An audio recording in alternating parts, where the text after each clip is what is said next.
এই বাড়িঘর থাকবে কিনা সেটা আসলে নিশ্চয়তা নাই, ভেঙে যে যাবে এটাই গ্যারান্টি আছে আর।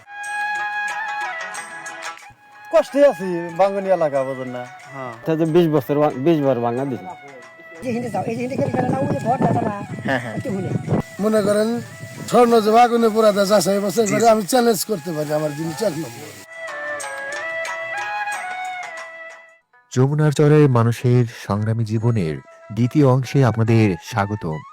আজকে আমি এই চরের মানুষের জীবনে নানা বিষয় নিয়ে তুলে ধরব, পাশাপাশি প্রাকৃতিক সৌন্দর্য তো থাকছেই। এই চরের অন্যতম ফসল আখ থেকে কিভাবে গুড় তৈরি হয় সেটা দেখাবো এই ভিডিওতে।